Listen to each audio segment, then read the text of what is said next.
Ladies and gentlemen, boys and girls, we are back with another one here. It is the Authority Project, and I am Brian S. Arnold here, and I have my new good friend here, Linda Basso, and she is here. She says to help us, she's going to help us discover authenticity because she says it's the hidden key to growing your business. Is that right, Linda? That's right. Happy to be here. Well, we shall see. We shall see on this current episode of the Authority Project. All right, ladies and gentlemen, boys and girls, feast your eyes and tune your ears. It's that time again. We are live with another episode of The Authority Project. It's the video podcast streamed on Facebook, YouTube, Twitter, and Periscope, where we talk to digital marketers, business coaches, and creators of all kinds on how they've built authority in their field and how you can mimic their success. Developing authority, building your audience, and attracting better clients to your own business. Now, without further ado, let's bring to the virtual stage your host, Brian S. Arnold. All right, we are back, folks. We are back, and I'm excited to have Linda Basso here. And we're talking about authenticity. Authenticity being the hidden key to growing your business. How are you doing today, Linda? I'm great. Thanks. Super glad to be here. I'm honored to have you as well on the show. This is going to be a great topic. I am so excited about it. So before we dive in, though, please tell the audience here who you are personally and then professionally. Wow, tall order to do just in a few minutes. I'm Linda Basso. I am a business coach, and I work with small business owners to grow their business in ways that fit them in terms of who they are as a person and their unique lifestyle. Now, that's not, of course, who I've always been. I don't know how much of the backstory you want, but go for it. So I was born in the Midwest, right? And the Midwest is a place where being yourself was not exactly encouraged. So in the Midwest, you were encouraged not to stick your neck out, never to try to be too much better than everyone around you. Sort of the who do you think you are kind of mentality, right? So you were really encouraged to fit in and to do what was expected of you. And so that became sort of defining, in terms of my life. In college, I went to the same college that all my friends went, not because it was sort of the best place for me to be, but that's because that's where everyone else was going. So I found myself there as an art student because art was the only thing that I had liked in high school enough to consider, I had to make that choice as a young person. And, but I also was buying into the story that came from my Midwest upbringing that art wasn't a moneymaker and that the starving artist thing. So there I was walking through the halls of the art center and I saw a graduate show and of graphic designers and the light bulb went off and I thought, oh, a businessy way of being an artist, right? Yeah. Like I can do that. Exactly.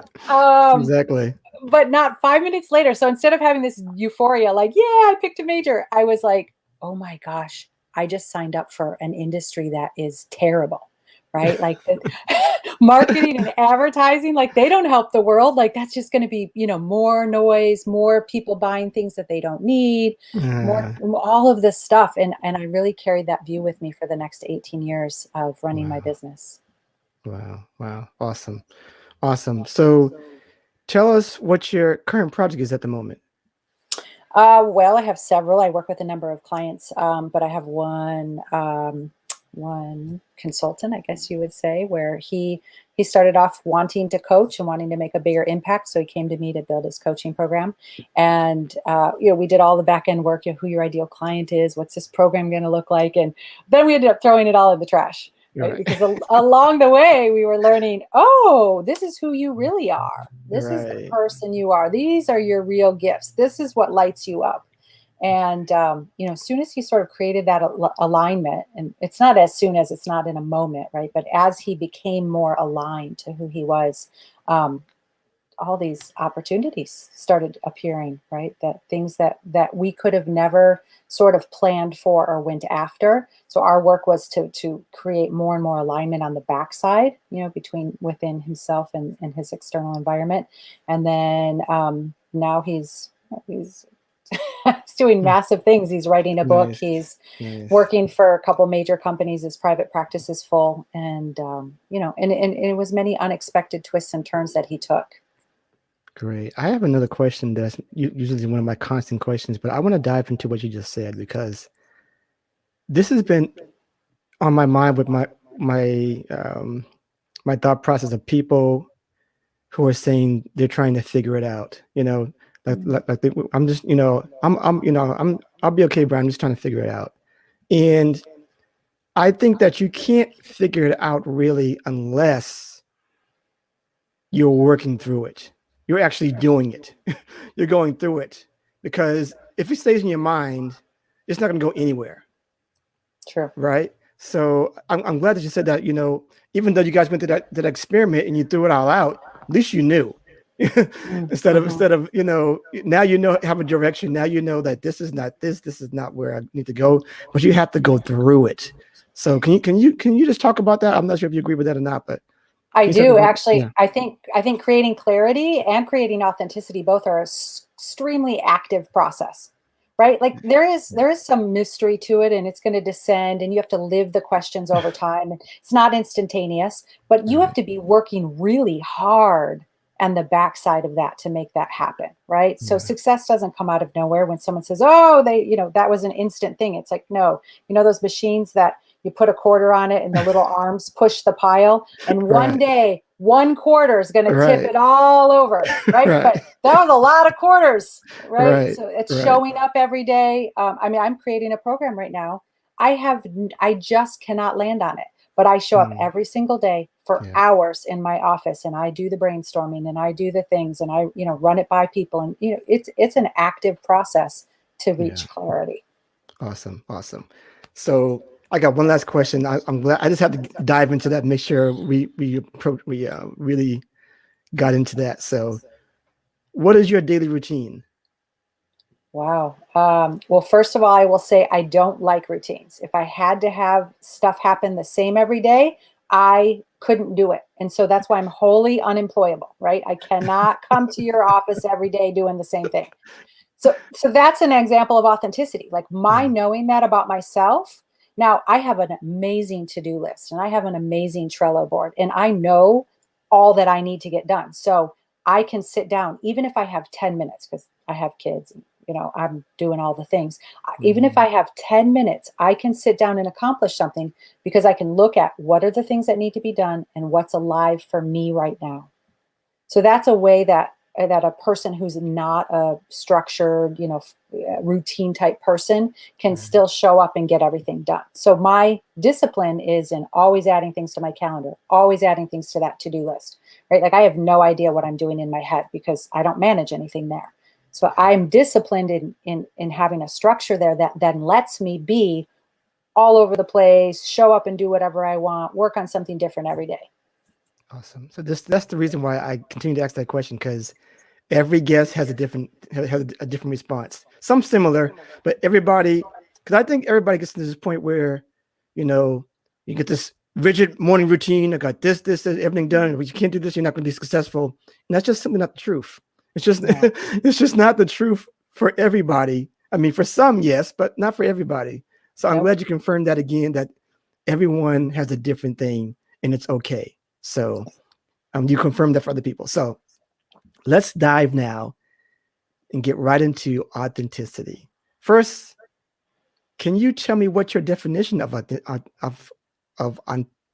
authenticity is? Because it's a big word. Right. Say that 5 times fast. Yeah. It's a big word. It's a big buzzword, right? In marketing, for a long time. So, yeah. So, of course, in our personal lives is a little different than in our business lives. Although for a solopreneur, a very small business, those two often have so much overlap that they're sort of one and the same. But for business or marketing purposes, I talk about it with the acronym THOR, THOR. So like the thunder god, right? But it's transparent, honest, original, and real. And each of those has a definition, you know, the transparency thing, how much are you showing of yourself, the real self, how real are, you know, how transparent are you in social media or in not dividing, you know, your personal and your professional, how much of yourself do you let be seen and honest. Of course, we know that we have to be honest, especially in our marketing, especially if you're a larger company. You know, honesty is Yeah. it's just, we shouldn't have to point that out, but we do for some reason. But Yeah. it's also meaning being honest in your copy, right? Being honest in what you actually do for people, right? When I'm out in the world and I meet someone and they're like, oh, hey, yeah, I help, you know, I help businesses do blah, blah. And they say a lot of jargony words that I don't understand.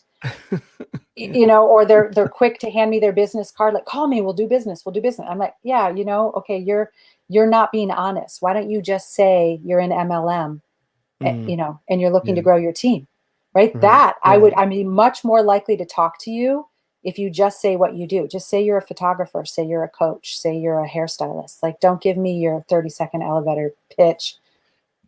Yes, I'm glad you said that because this is just popping in my head now. Not only that, but be your unique self. Because I get, I get these DMs or people that reached out to friend me, and then on Facebook or whatever, and then the next thing they'll have the same wording exactly the same wording as other people saying the same thing. Like, they'll say to me, I see that we all we both have mutual friends. I was curious. What do you do?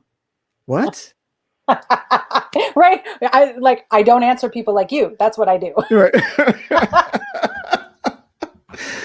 I mean, Linda, word for word, the exact same thing. So you're getting taught by somebody, obviously, and that's fine. You're getting taught by somebody how to approach whatever.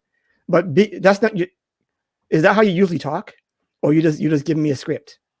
That's right. So they haven't digested it to make it their own.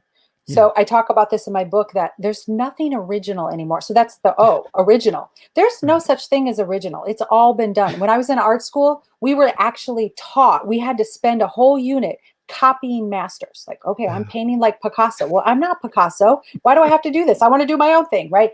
Well, because if I was learning the set of decisions that he was making, I was learning from a master how they did it. Now, my job, I couldn't sell those copies. That would be illegal. But Right. learning's fine. But then you have to digest it and you have to make it your own. So when I get a script, I learn from all kinds of, professionals and people who know more than me. But then I have to digest that and say, what in that works for me? What in that is true for me? Right. Exactly. And I love that. Because it's like people should understand, like, how would you say it though? Because you're not going to say it like him. Mm-hmm. How would you say it? How would you approach somebody? If it doesn't feel like it's you, there's a problem there. And it's going to be a problem eventually. But we can talk about that all day. But I'll get to this next question here. I feel like a lot of people are not comfortable with being authentic. They are unsure how people will react, Linda. They get out there and, I've been this way for so long. Now I'm trying to be this person, they might already think that I'm fake already. So how do you get people to ease into this process of showing their authentic self? Well, it's a process. I will say that, right? And you have to be willing to let go of a lot of old stories, old limiting beliefs, old dysfunction, right? Like the fact that I bought into that story that artists starve, that that took me down a whole career trajectory that wasn't authentic for me, Yeah. right? So there's a lot of unpacking that has to happen. But if you keep in mind what you can get to, like where you can get, there's an incredible amount of peace that happens on the other side, right? So self-knowledge is needed for authenticity, but so is self-acceptance. So there's this like coming to love yourself, flaws and all. Because when you're in this process of discovering who you really are, you're going to find some parts that you're like, oh, no, I'm not that. I don't want to be that. Right, Yeah, right. well, yes, you are, right? So, Yeah. so this self-love and acceptance, the self-knowledge, the self-acceptance that comes from this process is a huge win for you, because that in that space is peace. Awesome. Awesome. So how do we get into this point where we're implementing this thing into our business, authenticity, where we're trying to be real, transparent, and how does that align with your business? You know, is it a personal? Because I guess with a lot of solopreneurs, which I focus on here, how do we align that correctly so that it helps us scale a business in a way instead of just being marketing a product or a service? Well, so if you start with why you're doing it in the first place, right? Like at the essence level, and that's your authentic nature, right? So what are you trying to make a contribution? Are you trying to help other people? Are you of service? Like what's your deal, right? So like Yeah, what are you at an essence level? And then making sure that that belief is central to how you're setting up your business. yeah, And then it's not just the setup, but then of course, this is then now your brand in action, right? Like every interaction you have with customers, the way you do your sales and marketing, the content that you're creating or not creating, how you're doing your messaging. You have to look at each of those silos in your business, even how your accounting is being handled, right? Like how are your invoices going out? Are they do they resonate with that belief structure that you have? yeah, Right? Because the customer's experience of your business is through every touch point they have with you as a brand. yeah. Absolutely, awesome stuff. I'm loving all of this. So here's the big question here. Then, what does this even mean, Linda, to our bottom line? Is this really going to give us more clients? Are the clients that we want? Is this going to give us revenue, Linda? As far as Yes, or yeah. yes, yes, yes. Well, because as you noticed, if you have an approach that isn't resonating with you and it's not resonating with the people that you want to hear back from, is Yeah. that working for you? No, right? So revenue comes from being able to have genuine connections with a network of folks, right? Some who refer to you, some who are colleagues and you can ask for assistance. Some are people that you can refer other clients to. You have this, the sort of network of support around you. And then having sales conversations, whatever that looks like to you, whether that's getting on the phone or it's just doing a PowerPoint presentation or it's or creating valuable content so that people are warmed up by the time they're actually reaching out to talk to you. So I've had so many times when someone is just like, I want to work with you. There's something about you that that tells me you're the right fit for me. So I think more and more we're going into an economy of what I call resonance, right? We're not buying from nameless, faceless companies. When someone comes to you and says that they want to work with you, they've looked at you online. They've read some of your stuff. They've checked you out and they feel drawn to you or they don't. Right, right. Yeah. Perfect. Perfect, perfect. So, what if people don't want to tell all their business, Linda? They're scared, maybe ashamed of some of their authentic self might be maybe not too pretty. What do you say to that? I remember being on this run a long time ago, being about, I'm going to be transparent and just, I don't care what everybody thinks. I'm going to say all this stuff. And then it didn't always work out, some of that backfired because there's some people I couldn't tell all my business to. So, Right. So authenticity is not telling all your business anytime you feel like it with no filters. Okay. That's right. not what I said. Right. So Okay. there are a couple things that authenticity is not. It's not comfortable. Yeah. Okay. Because, like I said, you have to know all the parts of yourself and accept some of those, even though you don't really like them or don't wish you didn't have to have them. You have to have hard conversations when you're being authentic. You have to set boundaries when you're being authentic. So it is not always comfortable. It's not always spontaneous or carefree. You actually have to sometimes consider something, sit with it, digest it. In the case of your copy or the processes in your business, to get those to reflect your authentic nature, that takes some work and some hours. Right. And it's deliberate. It's conscious. Conscious is like a huge part of being authentic, right? Conscious of yourself, conscious of the other person. And it's not about letting it all hang out. Right? It's about like maybe if you authentically, your authentic self says like, I can't do that anymore with that person, or I can't have this client in my business. Well, then you're going to have some of those hard, uncomfortable conversations. But it does not mean in the moment you get to say, dude, you're a piece of work, blah, blah, blah, and have a meltdown on the person. Right. It doesn't justify, maybe you have to have a hard conversation, but that doesn't mean you're unkind or you're ungenerous or you're rude. Right. Those aren't the same thing. And actually your authenticity isn't even always unique. That's the other thing, right? We're human. We have so many similarities. Your authenticity is probably going to look a lot like someone else's authenticity. And that's what you want, right? Because you want people to relate to you, correct? With your authenticity, your story. And I think, and this has helped me, and I'm sure it's helped a lot of people when people start to lean in, like, oh, that sounds like me. Maybe this guy can help me. Now, here's the thing. Being authentic doesn't mean that you stay in this realm of, I'm woe is me. I had this little problem and I'm still there. Because then you can't help anybody, right? So this Right. you gotta be a story where there's a superhero at the end, correct? Well, but that's the thing. It's not a story. Okay. Right. So are you here? Do you believe your purpose is to be here in a victim place, not making it? Like, Yeah. I wouldn't say that's authentic to anyone, right? Right. That's a limiting belief. It's a story. It's a wound. And Yeah. you can go to therapy. You can get a self-help book. You can hire a coach, right? It's up to you to move through that because there is something that you probably came here to do. Some contribution that you want to make, whether that's just raising your kids to be, brilliant little human beings who contribute, or it's to have a business that touches thousands of lives or somewhere in between. There is something that authentically you probably do want to contribute to planet Earth. And it's your job to find that and then get to the business of doing that. Perfect. I love it. I have two more questions, and just going to dive into you real quick. When did you know that this authenticity type of topic was the thing that you wanted to really focus on and teach and help make an impact in others' lives?